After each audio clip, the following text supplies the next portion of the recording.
ओम शांति। आपका दिन शुभ हो। आप जो भी कर्म करें उसमें आपको सफलता मिलती रहे, मेरी यही शुभ भावना और शुभकामना है। आपका दिन शुभ हो। आज मैं बात करूंगी रिश्तों में मैं ठगा गया। रिश्ते यहीं रह जाएंगे, कर्म साथ जाएगा। ज्यादातर जो आज व्यक्ति है अपने रिश्तों में उलझ सा गया है। कोई अपने जीवन साथी वाले रिश्ते जो बहुत ही करीब है, उसको निभाते निभाते आप इतने पर्टर्ब हो जाते हो, मतलब इतने थक गए हो कि आपको अब लगता है कि बस। या आपके जितने करीबी रिश्ते हैं, जैसे माता पिता अपने बच्चों के साथ, ऐसे रिश्तों की जिम्मेदारियों में आप उलझ गए, थक गए। लेकिन क्या ये रिश्ते आपके साथ जाएंगे?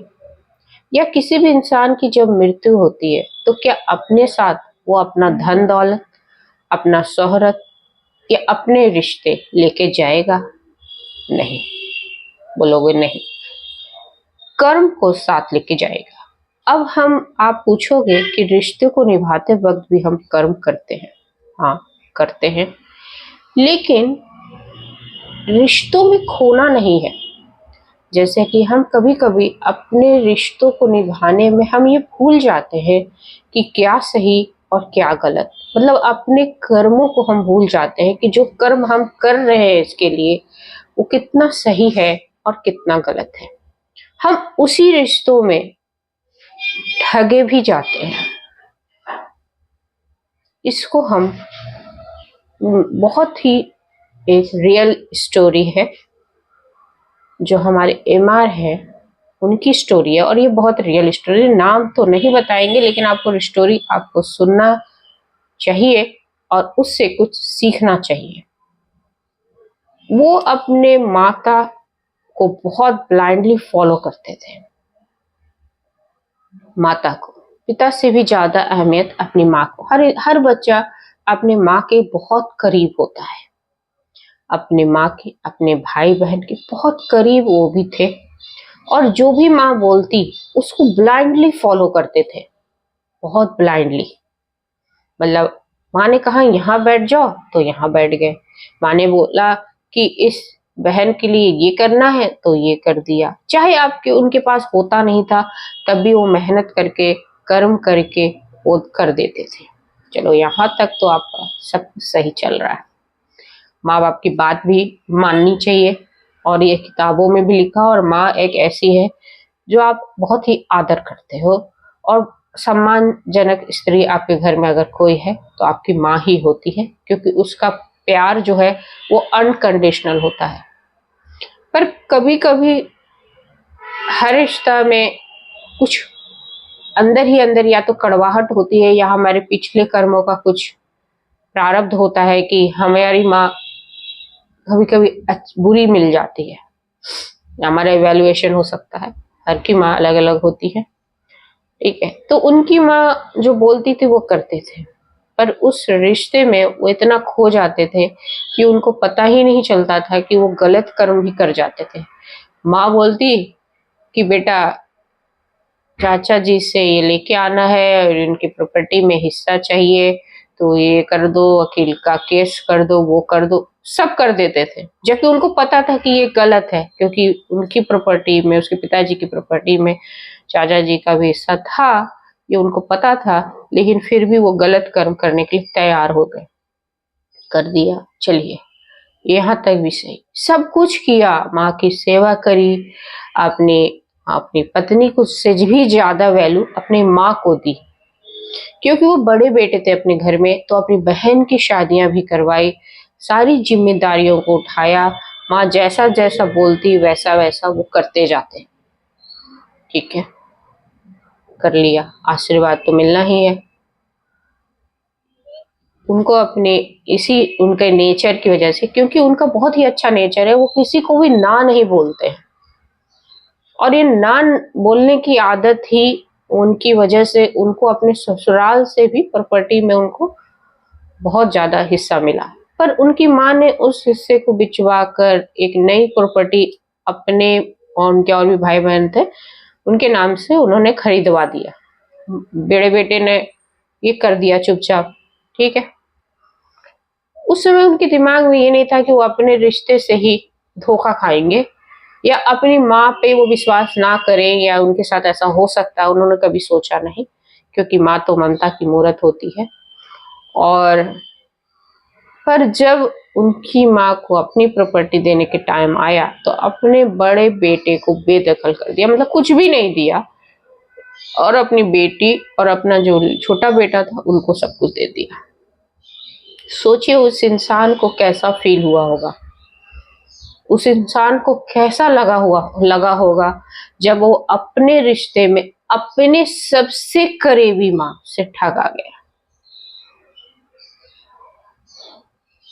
वैसी हालत में वो इंसान अच्छा खासा मतलब कर्म करने वाला डिप्रेशन में चला गया, क्योंकि अपनी माँ से वो बहुत प्यार करते थे, वो डिप्रेशन में चले गए।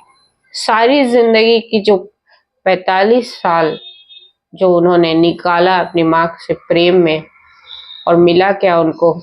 कुछ भी नहीं। ना तो प्रेम मिला, क्योंकि प्रेम भी धीरे धीरे कम होता गया, और साथ में उनको कुछ जो उनको हिस्सा था जबकि वो बड़े बेटे थे वो भी उनको नहीं मिला,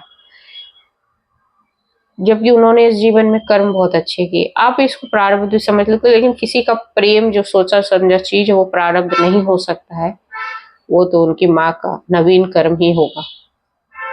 जो भी है, कर्म नहीं बात कर रहे हैं हम, बात कर रहे हैं कि हम रिश्तों में खो जाते हैं, हम वो गलत कर्म भी कर दे आते हैं और उससे अपना भी नुकसान कर लेते हैं, और आज डिप्रेशन में चले गए। 2 साल का लंबा ट्रीटमेंट लिया, फिर उससे वो बाहर आए और इस चीज को वो समझने लगे कि इस दुनिया में कोई भी अपना नहीं होता है, सिर्फ ईश्वर और परमात्मा। फिर वो स्पिरिचुअलिटी की तरफ आए और स्पिरिचुअलिटी को अपनाया, भक्ति को अपनाया, और आज वो सुखी जीवन जी रहे हैं और उनके पास वो सारी चीज है, सारी फैसिलिटीज है। अपने दम पे उन्होंने अपनी मेहनत से अपने कर्म को करके सब कुछ अर्जित कर लिया।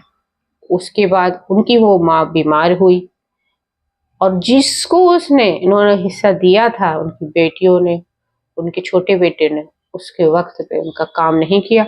वही बेटा जो डिप्रेशन में चला गया था, उसी बेटे ने उनका ट्रीटमेंट करवाया, और उस माँ को बाद में रियलाइज हुआ कि उन्होंने अपने बड़े बेटे के साथ गलत किया।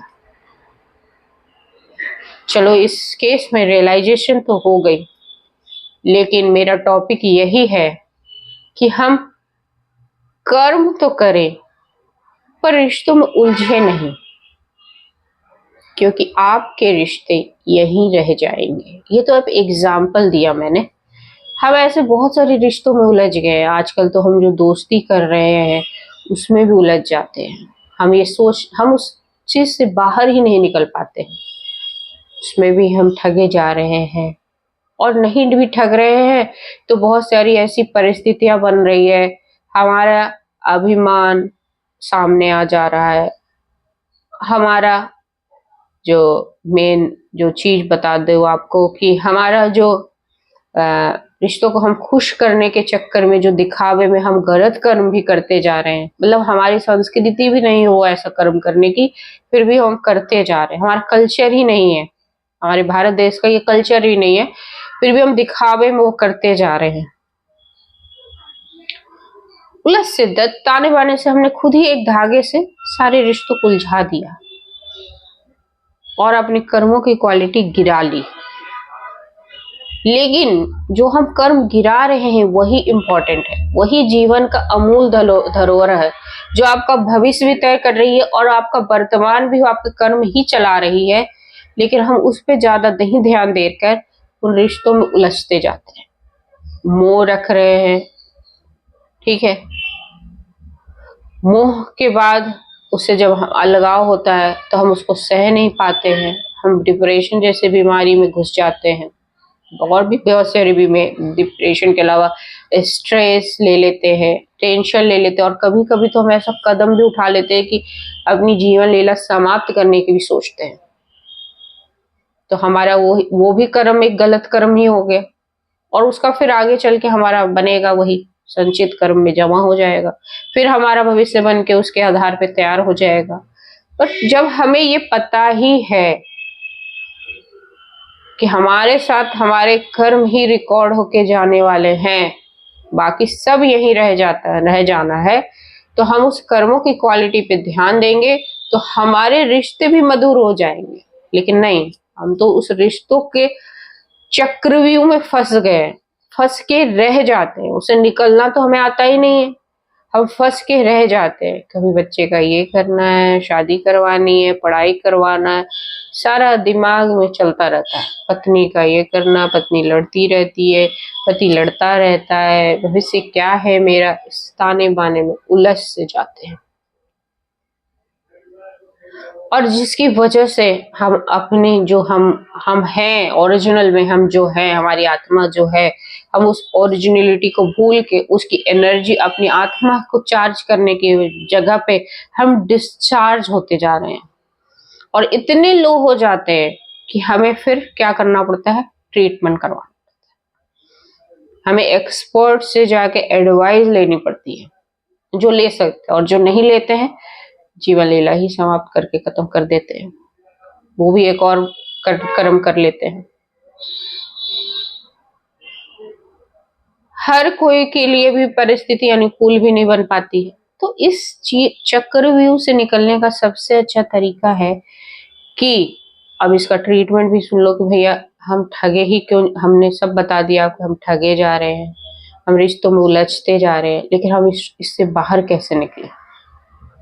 आप अपनी सारी जिम्मेदारियां निभाइए, और किसी से अटैचमेंट एक्सेस में नहीं होना चाहिए, मतलब किसी चीज का ऑब्सेशन नहीं होना है ना, ना कभी बच्चे से, ना अपने जीवन साथी से, ना अपने माता पिता से, किसी से भी वो वाला ओवर बिहेवियर नहीं रखना है। और जो कर्म कर रहे हैं उस पर अटेंशन देना है कि हम ये जो कर्म कर रहे हैं इस रिश्तों को समझने के लिए, समेटने के लिए, मधुर बनाने के लिए, तो हम क्या कर रहे हैं, प्रॉब्लम को देख रहे हैं, हम सॉल्यूशन क्या नहीं कर रहे हैं। सॉल्यूशन करना कुछ भी नहीं है, आपको सबके लिए बस अच्छा सोचना है, और जैसे ही आप अच्छा सोचोगे हर रिश्ते के लिए ही, वैसे ही आपके कर्मों की क्वालिटी अच्छी होती जाएगी।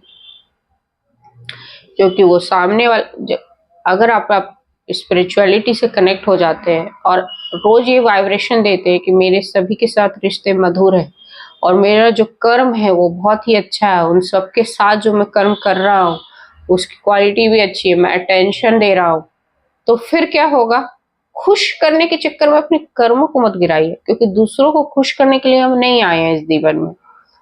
इस जीवन में हम किस लिए आए हैं, हम इस दुनिया में किस लिए आए हैं। हर व्यक्ति को अगर इसका महत्व समझ में आ जाए तो वो कभी भी गलत काम करे ही नहीं, चाहे किसी रिश्ते के मोह में या चाहे रिश्ते के खोने के डर से, कोई ऐसा गलत कर्म करे ही नहीं। तो हम सबको भी कोई भी गलत कर्म नहीं करना है, और सारे रिश्तों को मजबूत भी करना है।